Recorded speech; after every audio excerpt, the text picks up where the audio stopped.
Is this a drill or something? The working title for Spark of the Rebellion episodes were Ezra Part 1 and Ezra Part 2.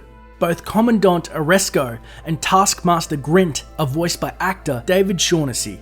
In scenes where they interact, Shaughnessy is essentially talking to himself.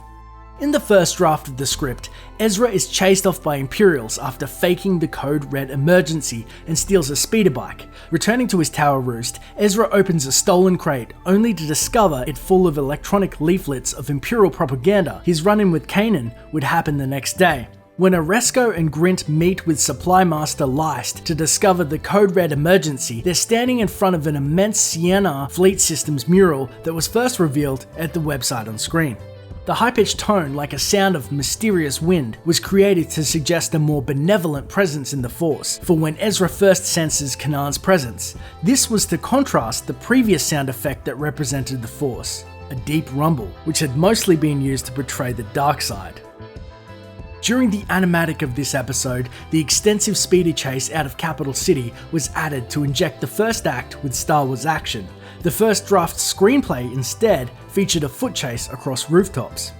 The crew uses the Spectre code names when operating in public to avoid their identities being discovered by the Empire.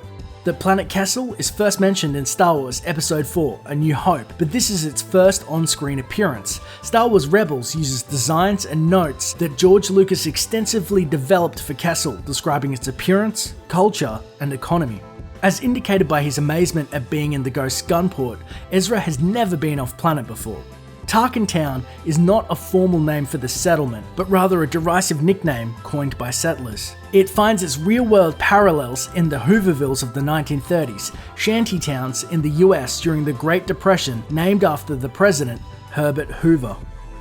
The crates the Ghost crew steals from Leist are color-coded. The red crates have foodstuffs, the grey crates have blaster rifles. Hera refers to her Wookiee cargo as an oversized Monong.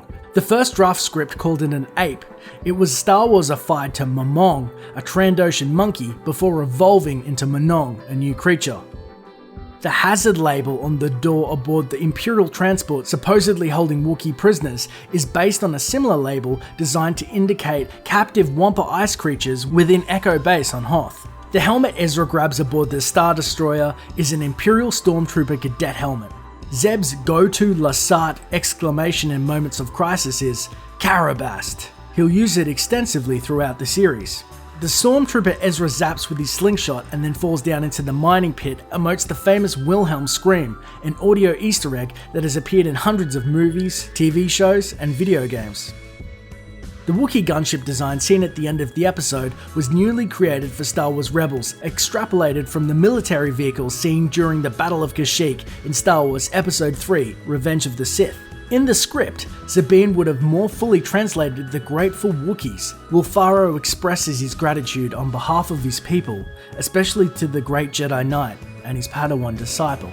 Well, that's it for today. I couldn't have done it without the Star Wars official trivia gallery, which is linked below. For more Rebels videos on trivia, origins, and beyond, don't forget to subscribe.